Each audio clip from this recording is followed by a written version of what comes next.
I wonder if we might start with a look in the Bible at Isaiah 55. An important verse for getting our thinking going, because here we have the prophet Isaiah speaking the words of God to God's people, and in verses 6 and 7 these words are given. Seek ye the Lord while he may be found. Call ye upon him while he is near. Let the wicked forsake his way, and the unrighteous man his thoughts. And let him return unto the Lord, and he will have mercy upon him, and to our God, for he will abundantly pardon. I think what we need to do with all the different avenues of our life and all the different aspects of life itself is to look at the thoughts of God on each subject. And I've been surprised, maybe to some degree stunned over the years, to realise that God's thoughts on things are quite distinctly different to what I thought his thoughts were on different subjects. And I can remember sort of going, I mean, surely, I mean, that isn't what God says about it really, is it?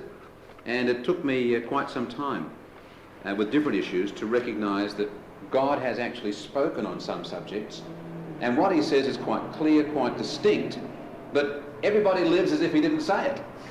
And so it's only when you stop and realise that he did say it that we're confronted with that truth, and we have to think it through and deal with it. And so I trust that as we look at what God's thoughts on marriage are, that we'll be able to do that with an open mind. I guess that's not as easy done as it is said, having an open mind to what God is saying. But as we look through these subjects, I trust that you'll have a capacity to look at it and reflect on it, and be prepared to think different thoughts to the thoughts that you've had before. Be prepared even to forsake the thoughts that you have kept in your heart about different subjects in the past. I'm going to take a bit of time tonight in settling in to just tell you a little bit of my story. People last year were very, very blessed by the testimony content, and they said, we really liked it when you told your stories. So I thought I might start on week number 1 with a little bit of a summary of how God has shown me a number of things about marriage, some of the lessons that I've had to learn.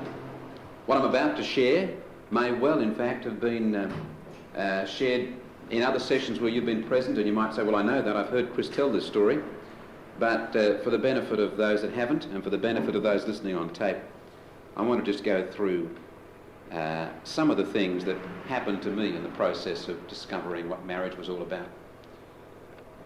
And my story goes back to the time that I met Susan and decided that I wanted to marry her.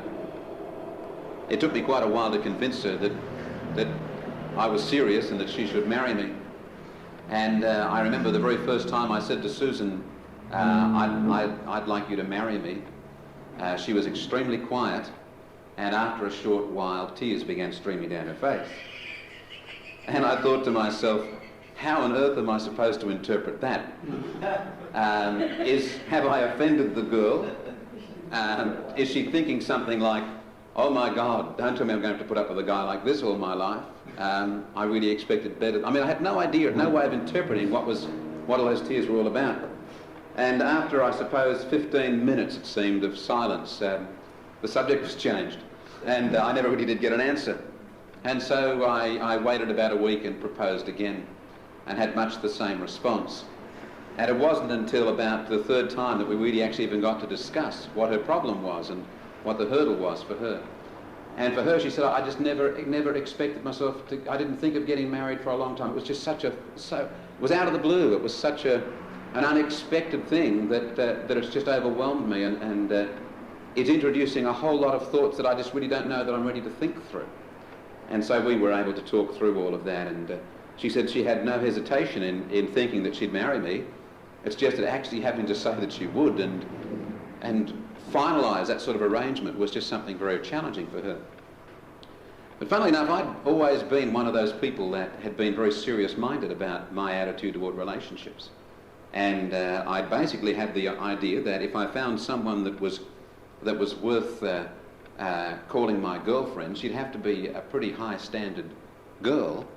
And once I'd found a girl like that, then she'd have to be someone that I was really prepared to be very serious with, and that if I wouldn't for instance, have had a string of girlfriends and ditched each one as I got tired of them, I felt that that was completely unfair and inappropriate, and so I had to wait for the right girl, and once I'd found her, then she was the right girl, wasn't she?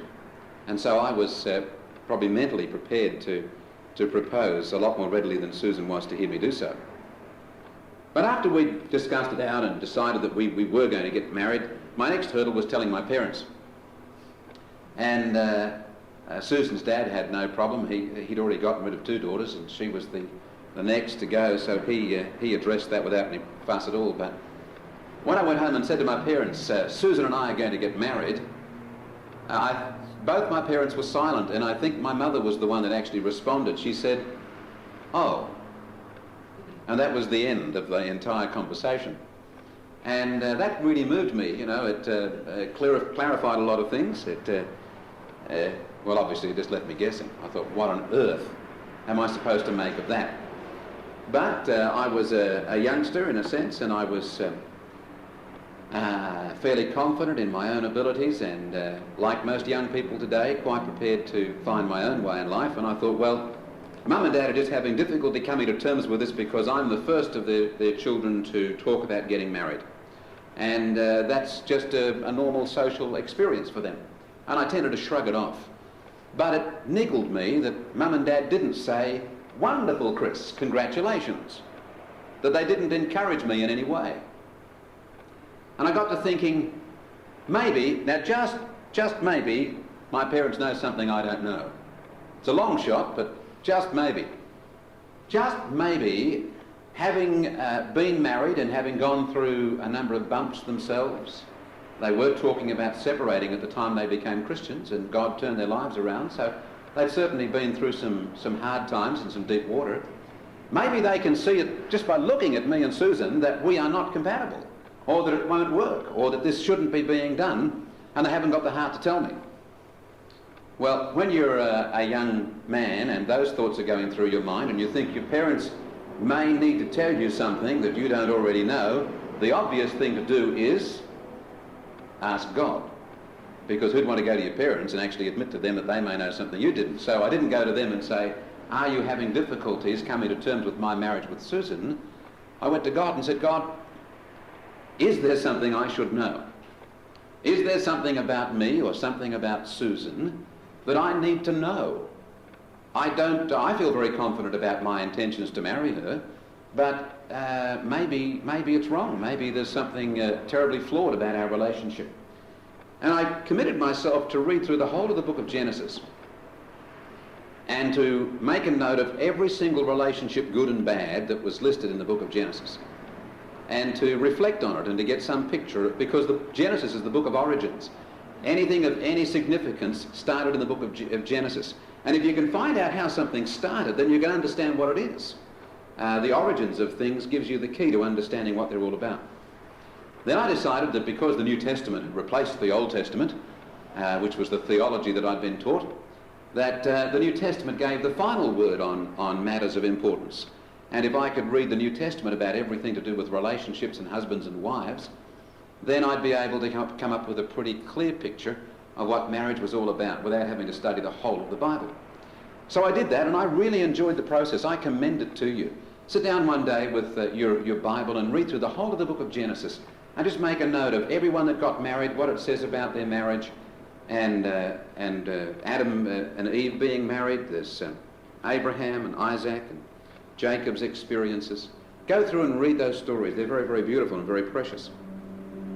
I was touched by that. I was blessed by that process, and I saw some things there that I made note of that I've used in marriage seminars ever since. And I discovered them before I was married, and they are still so beautiful and so precious to me that even after many years of marriage, I still have no hesitation in sharing the revelations that God gave me. They were very precious, very beautiful, and they helped me in establishing a marriage relationship that I believe has been blessed before the Lord. But then I went through the book of the New Testament, the books of the New Testament, and I discovered something very, very interesting. There's only really one basic instruction for husbands in the New Testament, really. It says, "Husbands, love your wives," and it says that in 3 different places. And I thought, wow, that's just so easy. I mean to say, I wasn't going to propose to Susan and ask her to marry me if I didn't think I loved her. So that was just such a dead cinch. Here I am, God, ready for you to lay on me something really hard and something really heavy, and really prepared as a sincere and serious Christian to discover the important elements of marriage, and all you're asking me to do is love Susan. I mean, that's just so easy. It's too easy. But as I got to reflecting on it, I noticed something. That God had said in the New Testament on 3 separate occasions, husbands, love your wives. And yet, there would hardly be a guy that married a girl who didn't do so because he thought he loved her. So, if it really was such an obvious thing to do, why on earth did God take the trouble to say it 3 different times? There had to be a trick in it somewhere. There had to be something about the process of loving your wife that was deeper or more significant or harder to understand than I thought it was at first glance, for God to have gone to the trouble of saying it 3 times to make sure I noticed it.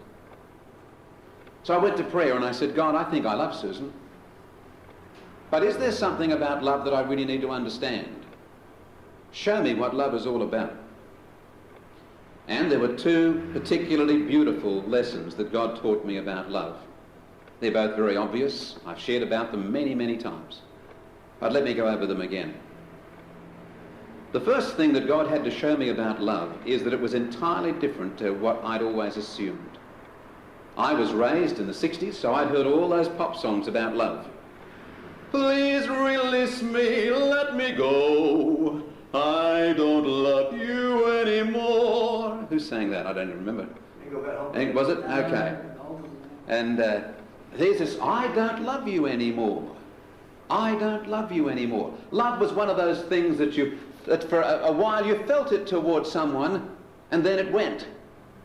And you might marry someone and be madly in love with them, but after 20 years you might find that all your love is gone. And there were a whole lot of songs about love that carried that sort of notion. And I believed it. That was the idea that I had. I'd seen it on the movies, and they were so real. There were people that had been in love, and now they were bitching with each other, they were angry with each other, there was no love left between them at all.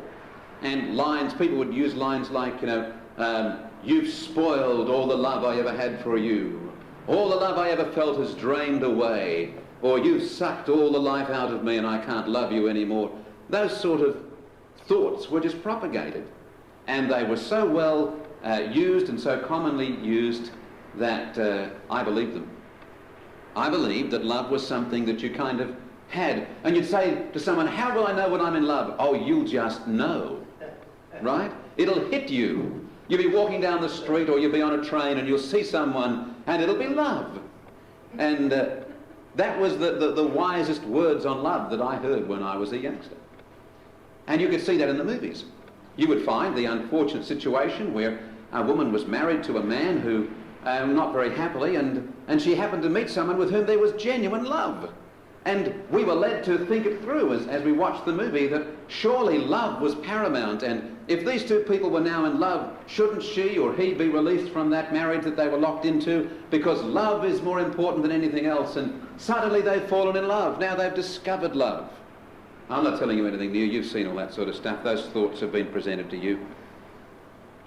But I saw in Scripture that from God's point of view, love is radically different to that. Radically different to that. You see, I discovered that there was the greatest commandment of them all, which is, thou shalt love the Lord your God with all your heart, mind, soul, and strength. This is the greatest commandment. What was the second greatest commandment? Love one another, or love your neighbour as yourself. These 2 commandments, in these 2 commandments, all the other commandments are embodied, Jesus taught. That means then that we are to love God and that we are to love our neighbour, and that if we do both of those things, we are fulfilling all of the law and the prophets. We are doing everything that God would have ever wanted us to do. Now, think about it for a second. Love was a commandment. There it was, 3 times, husbands, love your wives. That was actually an instruction. It was a commandment. Now, I have some fairly loopy thought processes, okay? Don't all agree, but I do. From time to time, I think in tangents and I come up with some things that make sense to me. And yeah, maybe nobody else. So listen to this one and see if this doesn't make sense. I figured that if God had had a rule that said, you must jump over a high jump bar set at a height of 3 feet in order to qualify to go to heaven, if that was a commandment that God had given, then we would spend all of our lives coaching our children, teaching them how to jump. And then as soon as we thought they were old enough and tall enough and strong enough to meet the challenge, after practicing and jumping over smaller jumps, we would take them down to the auditorium where God's angels were standing there with their checklist, and we would say, now kid, this is your big opportunity. You get 3 chances, but it's really wonderful if you can always do it on the first. Away you go, jump the 3-foot bar. And the kid goes trundling along, leaps over the bar, and everybody in the auditorium says, hooray, they're going to heaven, hooray, hooray, hooray. They can then go out and do whatever they want. They've fulfilled the requirement. They've jumped the 3-foot bar. And then one day, a person comes rolling up in a wheelchair with no legs. And they say to the angels, I'd like to speak to God. And one of the angels gets on the hotline and says, God, we have someone here who wishes to speak to you. And God comes down and this person says, God, your rules stink. Your rule is that I've got to jump a 3-foot bar and yet I don't have any legs. You did not give me legs. When I was born, I was legless. Now I can't jump that bar. Therefore, if you make a rule of something that I have to do and don't give me the power to do it, you owe me a free pass into heaven. Otherwise, you've condemned me to hell without any chance of getting to heaven. Now, isn't that logical? Isn't that reasonable? Then we could come to God and say the same thing. God, you have said I've got to love you, and you said I've got to love my neighbour as myself. Therefore, you must have to give me the capacity to love, or that commandment is totally invalid. If God has commanded you to love him and to love your neighbour as yourself, but not given you the capacity to love, then the very commandment breaks down. The very commandment is totally invalid. In other words, the very fact that God has commanded you to love shows that love is in your power. And let me say that again. The very fact that God has commanded us to love means that love is in our power. And anyone that says, oh, I used to love her, but I don't anymore, how do we respond? Well, years ago I would have said, you poor thing. And there you are, stuck with them for the next 20 years of your life. What a shame. Now I turn around and say, trash, bunkum, rubbish. What you mean is that you have chosen not to love them anymore. You have chosen that you will no longer exercise the capacity that God has given you and that you will despise them instead of loving them. You are breaking God's commandment. There's no other way to look at it. Husbands, you have to love your wives. And so what I discovered in that whole thinking through of that process is that love is an act of the will. It is nothing more, nothing less. Love is an act of the will. And so if someone says, I don't love God, then why not? They have chosen not to. When someone says, well, I don't love my mother-in-law, why not? They have chosen not to. When a woman says, I don't love my husband, why not? She has chosen not to. When a child says, I don't love my parents, why not? They have chosen not to. Love is an act of the will. I used to go to prayer meetings as a youngster. Dry, boring, horrible prayer meetings where half a dozen of us, most of them elderly people, would sit in a room and pray. And God was obviously stirring my young heart, and I decided I wanted to go and join these prayer meetings. They were a bit surprised that anybody under 40 would even think of going to a prayer meeting. And one salty old gentleman that was bald and must have had a wooden leg or something, he walked with a very pronounced limp, would sit there in his chair and he would say, how did it go? Almighty and eternal God, we come before you now. And he would pray the same prayer. I would sit there with mouthing with my mouth. I knew exactly what he was going to be saying. But very often he and others that were there would pray a prayer similar to this: Lord, give us a love for the unlovely. And dear, that sounded so nice.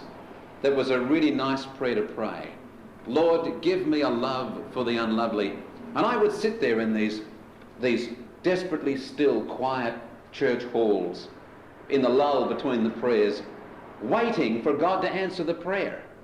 And in my youthful teenage imagination, I sort of thought it would be like this: that we'd say, Lord, out there are some stinking, horrible, smelly people whom we really can't stand, but would you give us a love for them?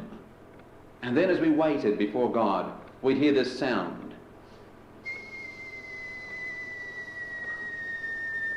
As a great big spoonful of God's love had been poured out from heaven, and it was now falling down, gloop, right into the middle of the prayer meeting. And all of a sudden, with smiles on our faces and the most pious looks, we'd gaze out the window at some bum dragging their way up the street with a bottle in their hand and staggering, and say, aren't they beautiful? Oh, let's go out and help that poor man. Now, it never happened. It never happened. Because, you see, that was expecting love to be a gift, or love to be something that God gave me. Oh, that missionary's a wonderful person. God's given them a real love for the Aborigines. God's given them a real love for those people in that horrible country, deep and deepest, darkest, wherever it is. God has given them a real love. I couldn't do that, but God's given them a real love. No, he hasn't. No, he hasn't. That person has accepted the challenge to use the love they've been given. When others of us had sat back and waited for some sort of gooey feeling, waited for some kind of nice emotional warmth towards someone. And I guess too we've been suckered by all of that material that had been fed us through the songs and the movies and the television, that love was essentially romantic. Love is an emotion. That's not true. Love is not an emotion. Love is an act of the will. Love is something that hits you. No, that's not true. Love is not something that hits you. I can assure you that you will see people and you will think they are beautiful. You will see people with whom you'll feel a very close compatibility and you'll feel emotionally warm toward them, but those feelings are not love. And many is the young man and the young lady that have walked down the aisle and stood in the front of a church and they have professed to everybody, we are madly in love. And they've honestly believed it. He has felt that he's never been in love like this before, and she has never felt the feelings toward him that she feels now, but neither of them have love one for the other. It's a pretty radical statement. But neither of them have any love. They have emotional warmth. They have maybe the physical attraction. They have something, but they do not have love. Because love is an act of the will.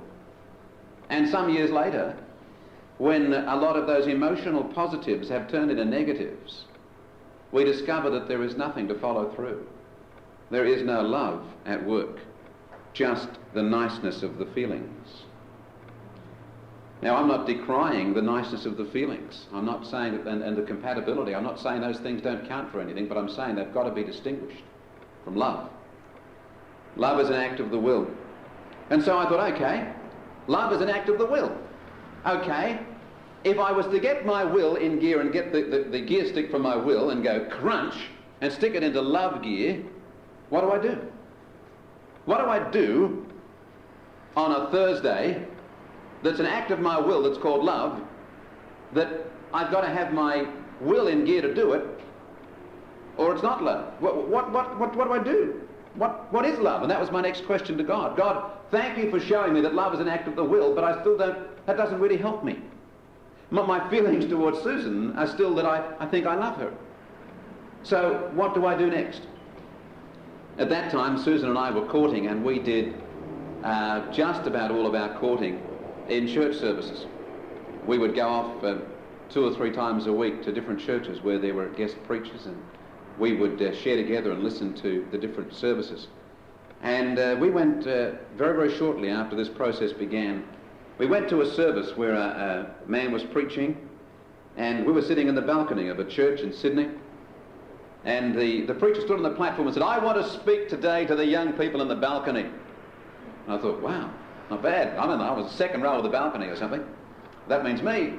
He said, "I want to tell you about love." I said, "He does?" He said, "I want to tell you what love really is." And I said, "God, this is terrific. I only prayed about this during the week. And here you are giving me an answer already." And he went on to explain, as many of you may have heard, that in the Greek there are a number of different words used to describe love. One word, the word eros, speaks about a physical attraction. And from that word we build our words in the English like the word erotic, meaning something that attracts us as a thing of beauty, something that we see as physically attractive. Eros, of course, we could say that a painting, we could love that painting because we saw it as something beautiful. It had an attractiveness to us. The word erotic has something of a more negative connotation today, but in the Greek it simply meant the physical attraction, something that we considered beautiful because it appealed to our eye. There was a word phileo, from which, P-H-I-L-E-O, which we have used as the basis of our word philanthropist. And it means basically a brotherly love, or a love for mankind, a love for the needy, a love toward those who we are moved toward emotionally. And there are other words used for love as well in the Greek. But the word that was used exclusively for God's love, when God's love was described, the one word was used was never eros, it was never phileo. It was, in fact, the word agape, A-G-A-P-E, or agapeo, depending on the declension of the verb. It would look differently in different places, but its base word meant a sacrificial love. A sacrificial love. And this man said, "I want to tell you all what love really is, what true love is, what love it is when it says, 'Husbands, love your wives.' It is that agape love. It is the love that wants the best for somebody else, no matter what it costs you." And I thought, wow, blow me away. I finally got a handle on love. Love wants the best for somebody else, no matter what it costs you. And boy, that was terrific. I got really excited by that, because I thought to myself, love now is a decision that I make to want the best for Susan today, tomorrow, at the end of the month, next year, 20 years from now, and until my dying breath. To want the best for her, and then not to care if it means sleepless nights, or if it means tears, or if it means I've got to get a second job, or if it means I have to run around like a headless chook. To want the best for her no matter what it costs me, then I can say I love her. And I was able then to say to Susan, "Susan, I love you, and I always will. I will love you when you go grey. I will love you when you nag. I will love you when you get frustrated with my failings and wish to tell me all about them. I will love you when you are sick and in a foul mood. I will love you when I'm dead keen to take you to bed and make love to you, but you've got a headache. I will love you under any and all circumstances, simply because I choose to. It is within my power to decide whether I will love Susan or not. And in order to know that I'm loving her, I need to want her best good, no matter what it costs me." Now that deserves a fair bit of exploring. Wanting somebody else's best good. Do you know, that's a hard thing to get a handle on. That's something that now, after 18 or nearly 19 or so years of marriage, I'm still being challenged with, right? Because it just gets deeper and deeper and deeper. The cost, in one sense, maybe gets harder. And it's part of the maturing process in a relationship, is to put that down and to really work it through. Wanting the best for somebody else. You see, at first, I decided that the best for us was that we should never argue. And so every time there was any tension, I would diffuse it by humour. And we were able to say, after a number of years of marriage, we had never had a fight. And it was true. But you know what did happen over those years? An artificiality developed between us. Because there were some issues that we really should have got down and sorted out. And we didn't. Because we felt it was important not to have an argument. We were going to prove that a Christian couple could have a marriage where they never argued. Well, I'm really much happier arguing these days. I really am. I am much happier arguing. But that was a real process for me to work through that. And to realise it was not our best good to pretend there wasn't a problem. It was our best good to admit that there was a problem and to discuss it out. And it was my best good to let Susan tell me exactly why she thought I was wrong, instead of saying, oh, maybe you're right, and trying to fob it off. Because when she told me exactly why she thought I was wrong, there were times it turned out she was right. And I would have that horrible sinking feeling on the inside. And I would come to terms with the fact that I had in fact been a big idiot. And I had made too many promises. Or I had let someone else down. Or I had allowed the feeling of the moment to captivate me, and I didn't realise what I'd done to my children or to Susan or to someone else in the process of that. And I needed my wife to be able to tell me. And that took a humility on my part and a process of letting God use my wife as a real means of speaking to my life. As I allowed that process to take place, and we got away from the game playing of pretending we were always happy, our relationship got better straight away. Not that it was bad, but it got better straight away when we admitted that there were problems and actually worked through them and stopped trying to always make it into some kind of lovey-dovey game where we'd have a bit of humour and sweep it all away. God was doing a very, very precious thing. The other thing about wanting the best for somebody else, no matter what the cost, is to ask yourself the question, what really is the best? Now, let's give you a couple of scenarios. A wife comes home, or rather a husband comes home from work, shall we say, and there's the wife in the bedroom saying, darling, look, I bought 3 new dresses. Aren't they wonderful? It was a sale on. They were discounted by 50 cents each. They only cost $80 a piece. I couldn't resist it. Or some nonsense like that.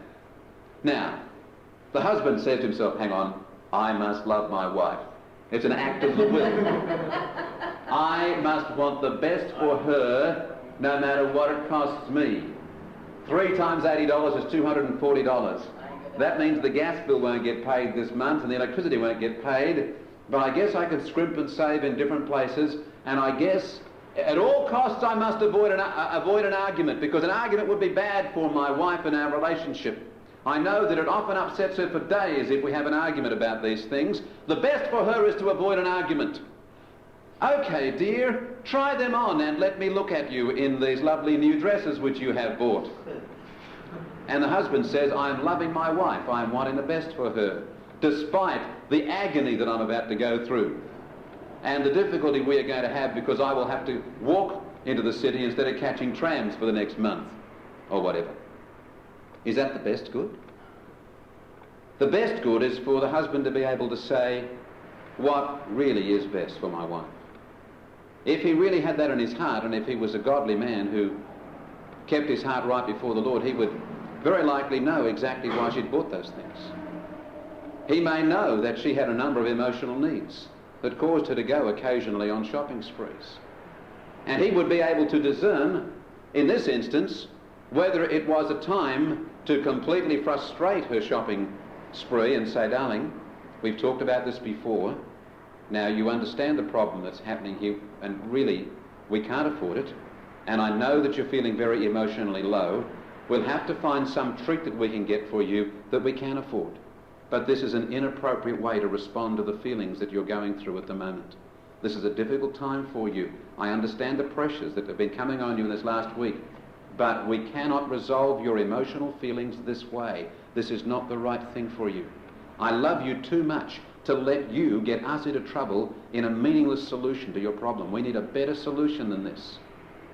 Right? We're either going to pray it through, we're going to seek some help, I'll let you go and spend the weekend with your mum. We'll do something that we can afford to do that will meaningfully address your need. Not artificially allow you to work through some wrong behaviour. Or the husband might turn around and say, do you know what? I promised her a new dress last Christmas, and we didn't have the money. And I didn't buy it for her, and it's now middle of the year, and I hadn't even thought about it. I have neglected my wife.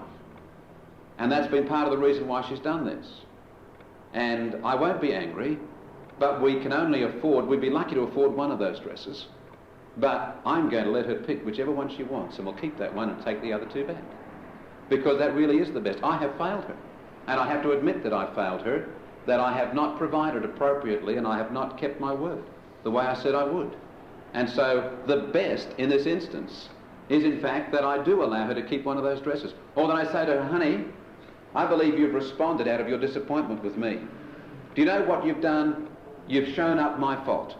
But what you've also done is denied me the privilege of going out and letting you have a look at all the dresses and letting me be a part of the picking process too. Why don't we go back to the shop where you got these, and we'll check out these dresses and the others that are there, and between the two of us we'll pick a dress. Maybe one of these, maybe a different one, but let me have the joy of being part of that process with you.